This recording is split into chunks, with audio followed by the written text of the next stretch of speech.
Assalamu alaikum, you're watching Views and News and I'm Faisal Rehman from our Islamabad studios. Today we'll be talking about the development that is taking place in the issue regarding Ukraine. Now, the latest development is that the American authorities, in fact, the president himself was involved in writing that particular letter to the Russian authorities. They have addressed Vladimir Putin, in which, according to the Americans, they say that we have addressed most of the issues that the Russians are having, and we have tried a level best to clarify that. But on the other hand, since the Russians, they have not yet talked about the content of that letter, but whatever is available so far as information is concerned, it is believed that the Americans are talking about the sovereignty of Ukraine, and they believe that their Eastern European partner deserves to be supported by the European Union and NATO in particular if there is a conflict, and the Americans. Though the Americans and the European countries have not yet confirmed that there will be any boots of NATO on the Ukrainian soil. But having said that, the Britishers, they have sent the anti-tank missile system. According to them, it's a defense system. And then the Americans have also sent them another defense system through which they can hit the tanks as well as the aircraft. The Russians, they have deployed their forces around 100,000 in number. Now, that's a huge number. And they have deployed their Su-35 jets also in Belarus, around 12 of them, plus the exercises going on in the sea as well as on the ground. And now they are in fact talking more about the interoperability. That is perhaps the major issue now. But let's see how the story further develops. But we all assume that eventually talks is going to be the end solution rather than a war. War itself is a problem, and no European country, for various reasons that we'll be discussing in our today's program, they are not interested in 100% supporting the American narrative. Yet the Britishers, they have their own concern about that. Yet they also depend on the energy resources of Russia. Countries like Finland, perhaps, Austria and a couple of other countries, they depend 100%, whereas rest of the European countries take around 40% of their total energy through the Russians. Now, that is a major development, though the Americans really want that the Europeans should be, in fact, taking that energy through LNG from the Americans and their allies. Poland, in fact, was in talks with the Saudi authorities regarding the LNG, plus Qatar is also, in fact, approaching in this regard, where they can offer their services and their products as well. But remember one thing, the prices in Europe, they've already gone up by 6 times. So you can well imagine the problem that the people are facing. If there is further shortage, that means that in the open bidding, the price of LNG is going to go further up. But before I, in fact, further talk about it, let me quickly introduce you to our panelists. We have with us in our studio, on my right is Professor Dr. Naazir Mahmood Saab, senior journalist and a writer. Sir, pleasure to have you on the show.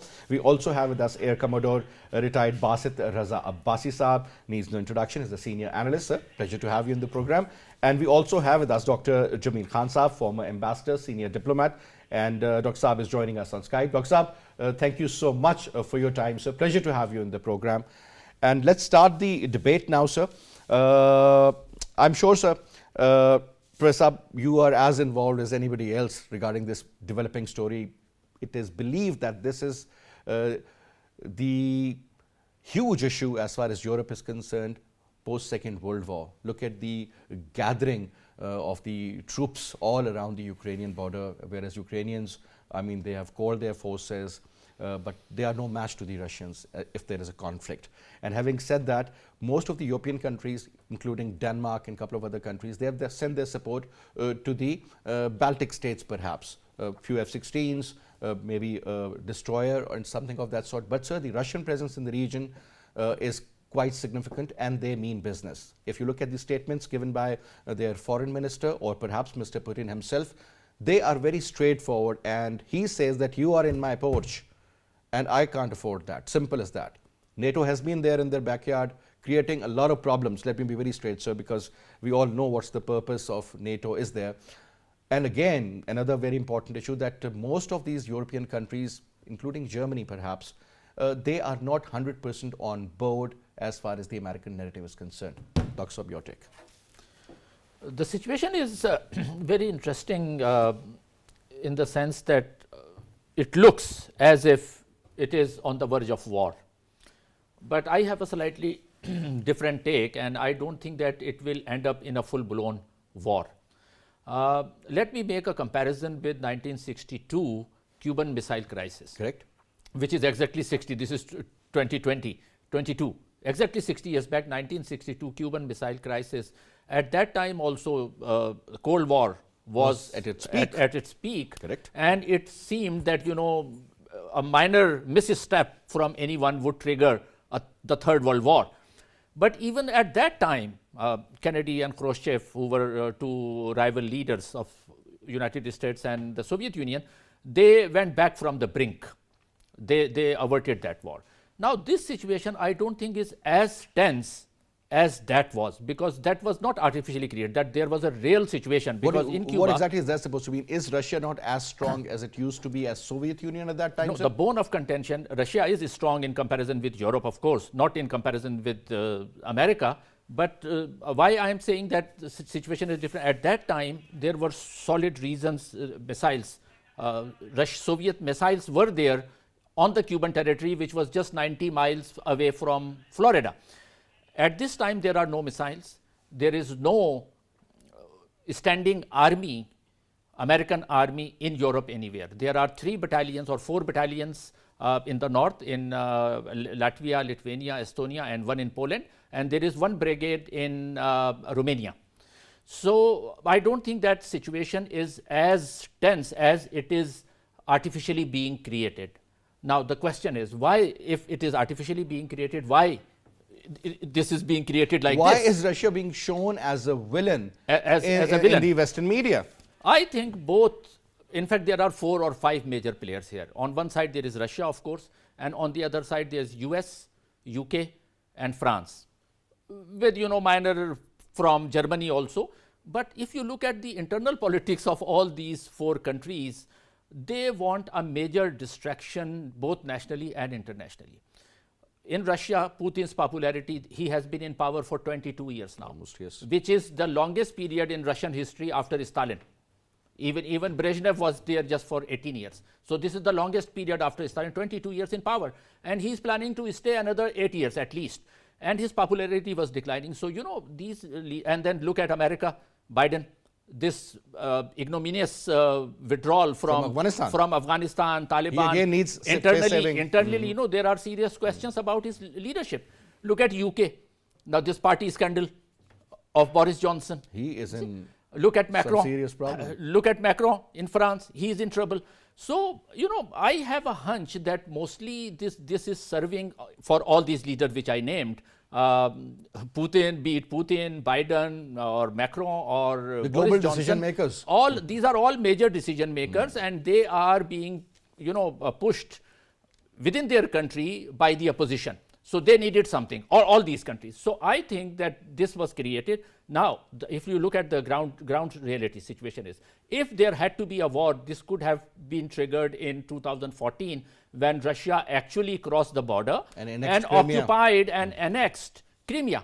So that was probably the most important or significant blow when they crossed and violated a country's sovereignty and occupied Crimea. Even at that time, nobody took it that seriously. Now, war can happen only if Russia crosses the border. And I don't think that Russia this time is going to cross the border.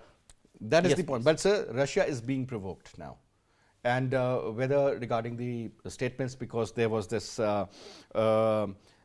NATO and a US written response to Mr. Vladimir Putin, in which they have talked about the sovereignty, they have talked about the support for Ukraine. They have also said that the country is our ally, and now since they are in a problem, so we need to support them.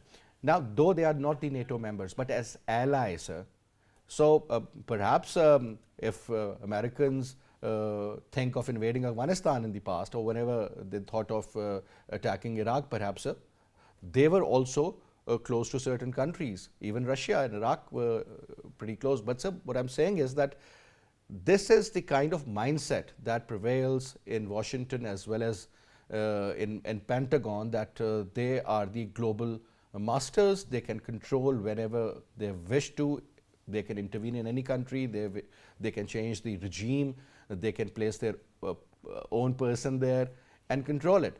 I mean, what I'm seeing is that, sir, they're trying to malign Russia as much as possible through their media also. Actually, Faisal, if you look at the geopolitics since World War, the world has gone around many times and many changes have come in place geographically, physically. What has not changed is the mindsets. The same phobias prevail. Communism versus the free world. I mean, this is the slogan which played during the World War. Capitalist versus the That's right. communist. So, all the time, the effort of the Americans and their allied European nations has been to put a ring around Russia. So, it was first through CENTO and other things like that. And now, after the breakup of Soviet Union, it was extending the Atlantic NATO, North Atlantic Treaty Organization, to the former Soviet Union countries. At least 10 of them joined NATO, starting from Latvia, Estonia, and Lithuania, Bulgaria, Romania, Poland, Czech Republic, Hungary. I mean, these are all other than Belarus, perhaps. Other than Belarus. And in Crimea, Ukraine, when did the problem rise? Even after the breakup of the Russian Empire, they were okay, because all these states inherited the leaders which are Soviet leaning, and such leader was there in Ukraine also. But what happened in 2014? He was toppled. The government was toppled. Yes. And then the new president and the sentiment of the people propelled that Ukraine into the Western Bloc, and they were all. And now they were also looking for a membership in NATO. So the main crux of the problem is that Russia was, since after the Afghanistan debacle, they were weakened. They merely saw, I mean, with a sort of lot of salt they must have swallowed the breakup of all the Central Asian republics and these East European countries. But since they were weak, they kept quiet.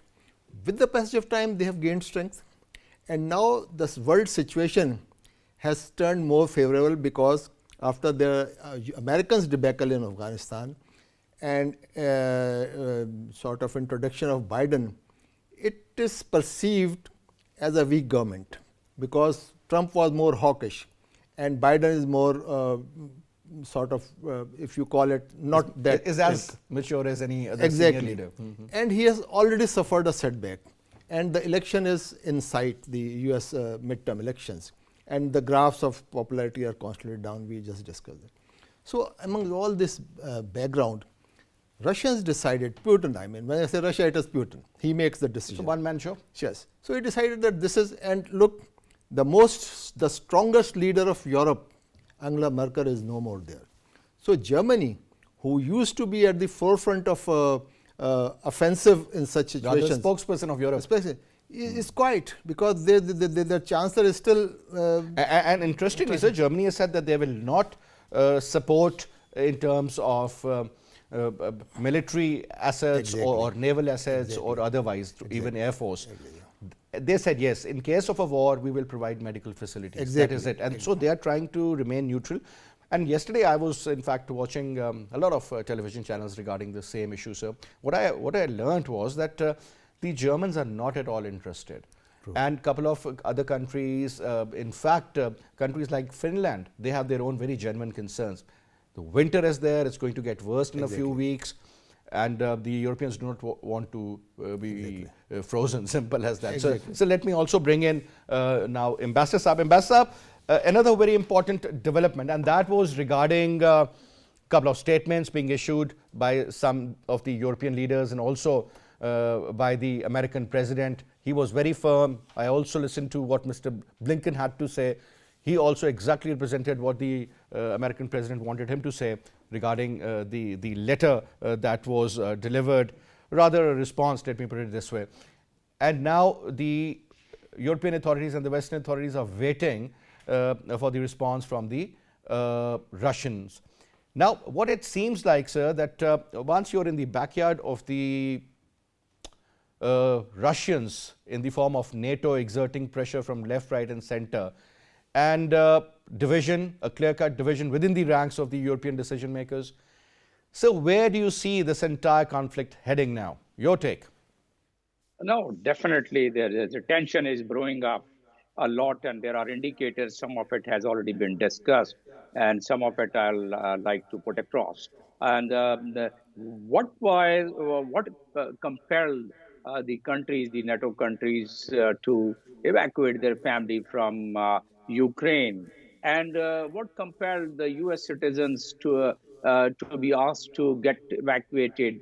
And then sanctions, the Blinken says that sanction we are not really imposing at this point in time, further sanctions on Russia, because we are just keeping it in reserve if nothing works. But more importantly, the clear warning or caution from from Blinken that it would trigger the action, the response, if Russians step into Ukraine. Russians have not gone there to just have a coffee on the border. You know, they have assembled themselves. There is a posturing going on, not only in this region, but other parts of the globe. Also, I'll come on that later on. And then European Union, you have already in your intro have mentioned what support militarily they are giving, except for Germany. And in addition, about $200 million security support has already reached a complete package in Ukraine. Besides that, and the Russian says that why should you object on our deployment? We are deployed in our own country, and no international law is impeding this decision of mobilizing our own troops in our own boundaries. But at the same time, Russians want assurances. They have a demand that Ukraine should not be included in NATO or should not join NATO. And it's the same thing what you are saying. Ambassador Saab, I would also like you to, in fact, comment on another very important aspect. Since the Ukrainians, in fact, had a contract with the European Union and the Western powers about the interoperability, and obviously they were always dependent on the Russian assets. But now things are getting a little different, and perhaps that is something which the Russians can't afford and don't want. We'll talk about that, Ambassador Saab. We'll just take a short break here. After the break, we'll return and we'll continue.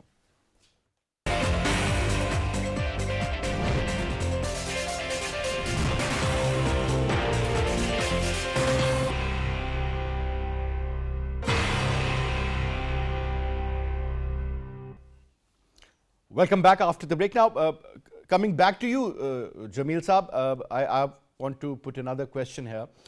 And again, since the issue is pretty sensitive, but sir, when a country like Ukraine, who's been under the Russian influence or was a part of the former Soviet Union, obviously always dependent on the Russian Federation, whether you talk about their military equipment or otherwise. Now, interestingly, sir, now since they are getting very close to the Western world, and especially to the United States of America, for whatever reasons, we'll be talking about that. But sir, one of the reasons is that the Americans say that they have a right to choose any alignment. If they are tilting towards the West, this is their right. This is their about their sovereignty. And again, nobody can challenge the sovereignty of any country that is our ally. Now, sir, that puts the Ukrainians in a very different kind of a situation where the ground troops can't be present there to support in case if there is a Russian invasion. What exactly the countries like Denmark or Spain, they have already offered, they have placed in Bulgaria, if I'm not wrong, certain military assets. But sir, that is something which is very nominal as compared to what Russia is up to.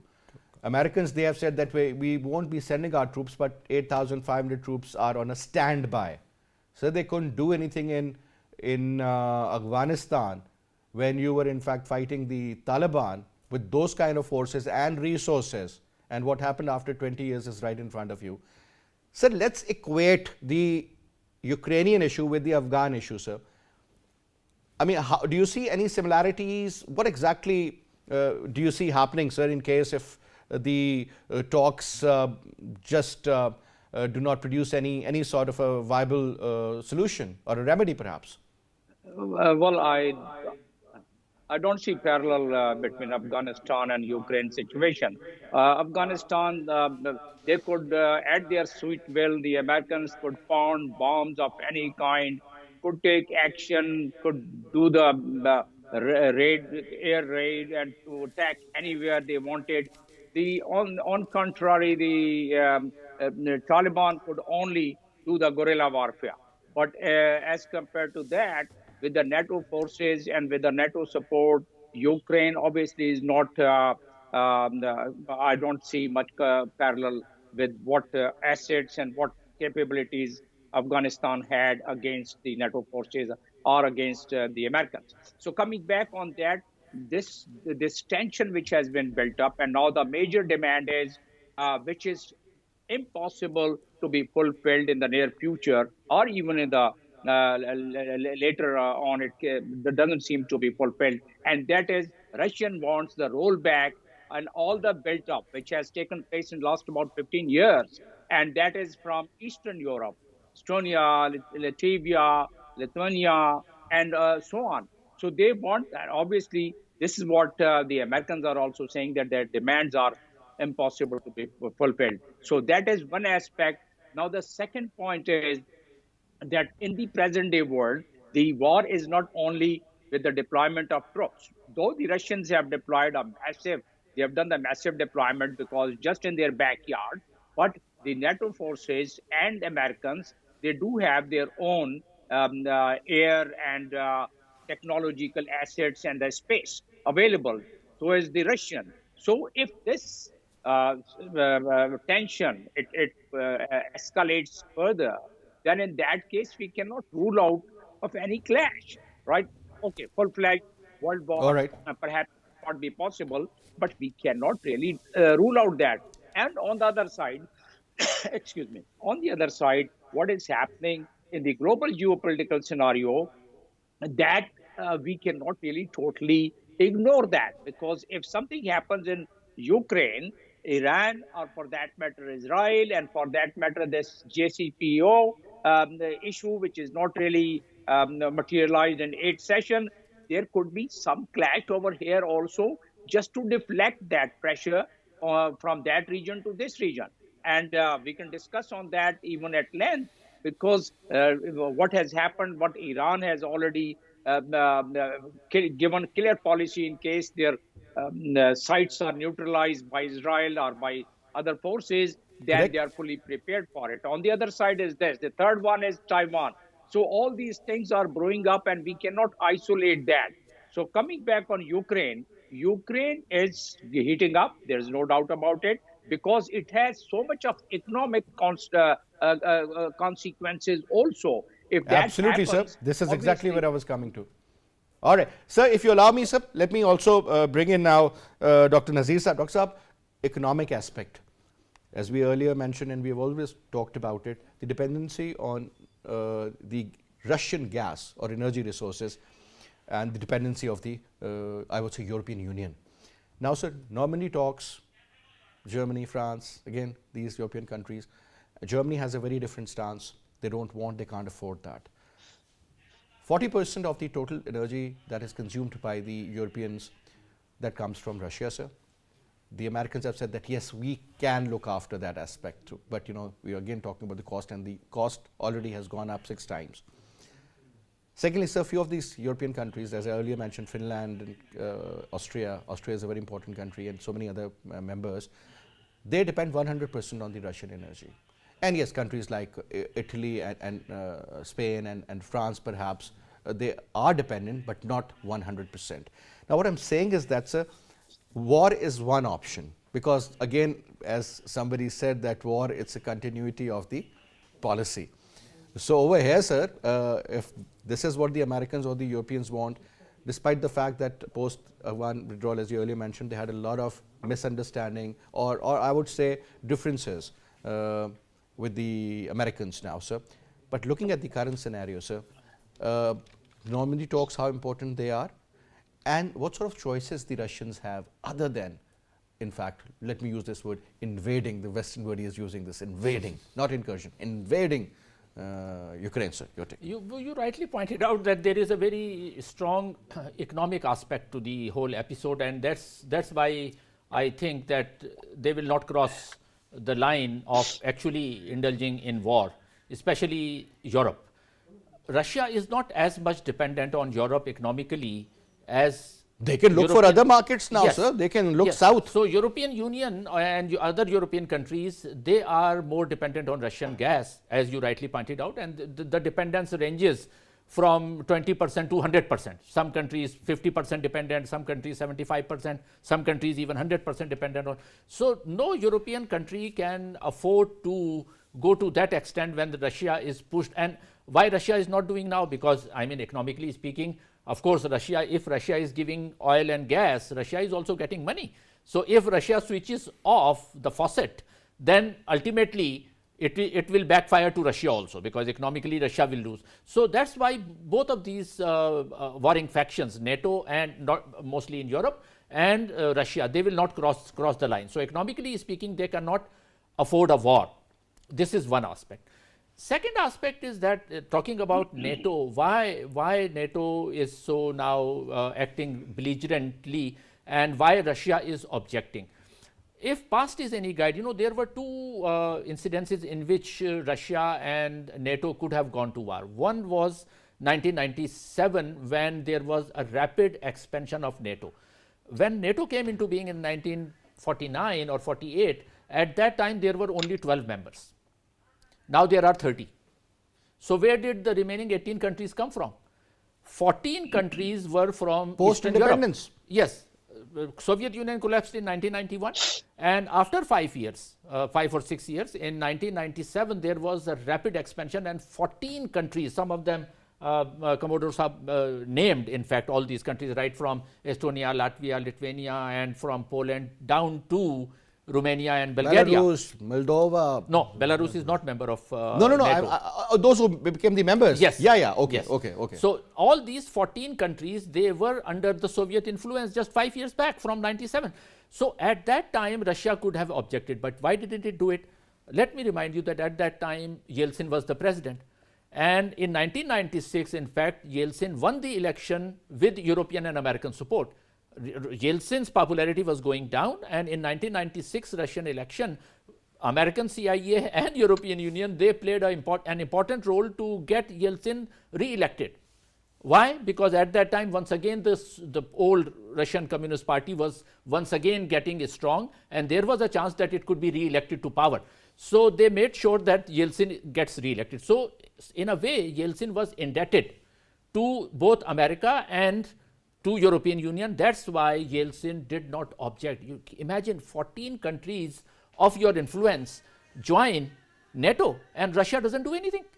And now suddenly just one country, Ukraine, is at stake, and Russia is reacting strongly that we won't allow. So the question is, if they could allow 14 countries under their influence to join NATO, what difference will it make? Now the point is that ideally, that is the buffer zone between Russia and the Europeans. Yes, the point is, after the end of the Cold War, there was no justification for NATO to exist and continue to exist. Because that was the deal when Gorbachev was dismantling and withdrawing forces, and Warsaw Pact collapsed. So there was some assurance from Reagan and Bush Senior that they won't, if there is no Warsaw Pact, there is no need for NATO. But they continued with that. In fact, the expansion continued. So if you look at it, North Atlantic Treaty Organization, against whom?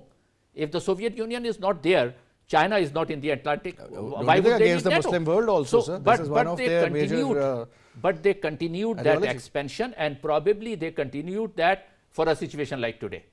Otherwise, there was no justification of that. So that was the first time when there could have been a serious objection from Russia. Russia at that time in 97 didn't object. And second was point, as I just mentioned, that when Russia crossed the border and occupied Crimea. In both these incidences, in 97 and 2014, there was no major reaction. So that's what makes me confident that this time also, I don't think that it will end up in a full-blown war. Now, sir, 2014 and 2022, there are a lot of differences. Ukraine is no more the same Ukraine, sir. They've got, pretty much, I would say. And Russia is not the same. European. side, sir. Now you talk about Ukraine again, sir. They have told their reserve military to get ready. They have volunteers. But at the same time, sir, the Russians have also admitted that, in fact, they exerted some pressure on the Ukrainian government through their rebel support. And, sir, that is a reality. And, you know, about 19% Russians live in there, sir. Do you see something more or less like a civil war-like situation, sir? One, if there are economic sanctions imposed on Russia, if, let's suppose, as the Biden administration, or rather President Biden himself stated that I'll put personal sanctions. I mean, Putin doesn't do any business in New York. He doesn't, in fact, have any property in California for that matter. What I'm saying is that what exactly is that supposed to mean, the personal? And can he actually do that?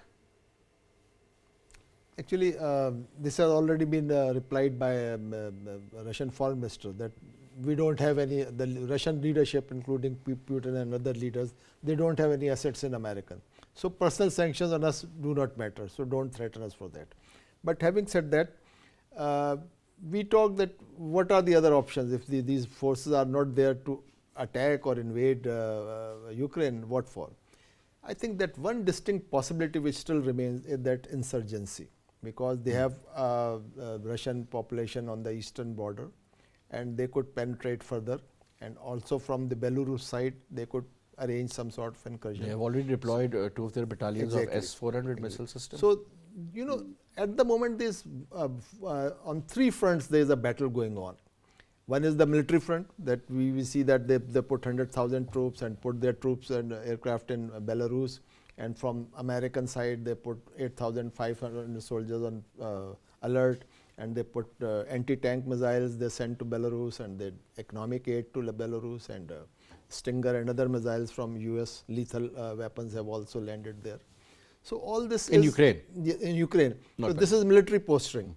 On the economic front is the threat of sanctioning, that we'll do that, and a threat from the American is that we'll cut them off from the SWIFT system. So they will not be able to do any international trade. So G8 to G7, that is also in front of you. Exactly.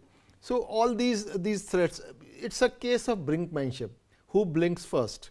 So this is a very intensive, and the third level is diplomatic. There's intense diplomatic efforts are going on, and the latest of that is what the French have started. There's a group of 4 nations, France, Germany, Ukraine and Russia, which sort of tried to cobble a peace treaty once Russians took over Crimea. So Macron has reactivated that group, and in fact today all their presidential advisors are in Paris and discussing the options.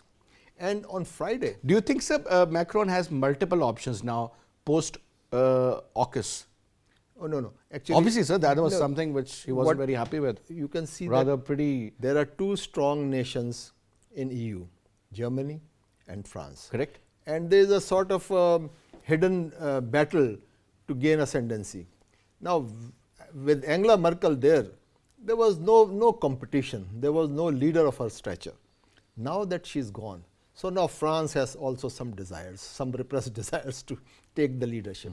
So this is an opportunity to play a part and maybe prevail on Putin, because on Friday's call, Macron's call to Putin will be important. Maybe he can cobble some sort of diplomatic outlet for both. You know, at the moment, nobody wants war. Neither Biden can afford a war, nor Putin, an autocratic leader, he may actually get into it, but the consequences will be very severe for him also. So everybody would want to avoid the war. They would want the threats to work and give them the results without firing a bullet. So this diplomacy has some chance, let me say, because the direct negotiations between Lavrov and Tony Blinken have not yielded any results. As we just learned that Americans have very categorically said that we cannot stop Ukraine from joining NATO if they opt for it. It's their sovereign decision. So this was the primary demand of the Russians, and this is not met, then the rest of the demands are meaningless. So there's a stalemate there.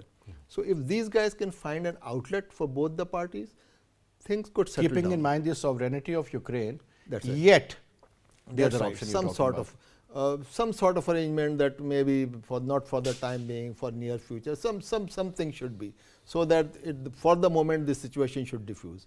And let me tell you that from the Ukraine side, if you have read the statement of their foreign minister, his name I think Dmitry Kabelov, he said that although we have 100,000 Russian troops on our borders, but this number is not enough for a full-blown invasion. They don't have the requisite systems and equipment placed there. So this is only a threat which they are giving, but they actually don't mean an invasion. There are two objectives. First is to appease their own nations. Exactly. That is exactly That is what I the was main talking reason. And second reason is that this heating up which is taking place from this rhetoric, Cool it down. it should cool it down, because the war will be fought in Ukraine. So the major sufferer will be Americans Ukraine. have always fought their war in Exactly. So whoever wins or courtyard of other loses, countries. Ukrainians are going to have it. So they would be last people to want a war. But they want to defend themselves, and they are getting the requisite resources which they wanted. So that's okay. They can easily be quietened with that. So these are the various options which I see emerging. But as Dr. Saab pointed out, that we don't really feel that one would be foolish enough to go for actual firing a shot. Very important point raised, sir. But we are missing out on one very important country, and that is Turkey. Now, coming to you, Ambassador Saab, since we all know Turkey is a member of NATO, yet is not a member of European Union. Now, Turkey has the largest military presence in that particular region, sir, other than the Russians. But I'll go back a little, sir. If you remember, because of the Syrian crisis, the Russians' presence really meant a lot in Syria. And we also learned that one of the F-16s shot down a Russian jet, and eventually resulting in the death of the pilots. And Vladimir Putin meant business even then. He said to his country mates that nobody's going to go and visit Turkey as a tourist. So $10 billion you're talking about, we're not getting in the kitty of the Turkish. Second aspect, sir, was again very important. A lot of Turkish workers who work in Russia, the remittances again was something to worry about. And last but not the least, again, sir, the energy resources coming in to Turkey from Russia. I mean, they said, well, we'll renegotiate the prices now. And one important factor, sir, that nobody supported Turkey on that particular moment, sir, when they in fact took an initiative and did whatever they did. But right after that, we started hearing bomb blast in Ankara, bomb blast in other major cities, killing of tourists and civilians. So Russians have their influence, sir. No, Russians definitely have their influence, and they are quite good. They are quite good in hybrid war. And Russians, even what is happening in Ukraine, they are just having a three-pronged approach towards resolving their problem, towards getting whatever maximum they could. So far as the Turkey is concerned, then with all those losses of their F-16 and the differences which had arisen, they were by far able to, through the diplomatic means, by far able to patch up to the greater extent. Now, the important thing is that Turkey, as you said, that they are obviously not an EU member, but they are a NATO member. But the kind of relations they are having, a very bumpy relation they are having these days with the NATO, or for that matter, European Union. There have been a lot of very recent differences in which they had even announced. S-400 for that matter was one. Right. So S-400 is another point, which is a point of contention between the American bloc and the Turkey. Now, in what context we are describing this here? In the context of Ukraine. And Ukraine, we understand that the full-blown war is not really the answer to it, and all the stakeholders probably would like to avoid it. But in all such situation, that's the stated position of most of the countries. But once the build-up is really that reaches to a level, then there could be a flashpoint. and the kind of geopolitical situation around the globe, what is happening around. So we cannot really rule out, if not a full-blown war, but at least some major skirmishes in Ukraine.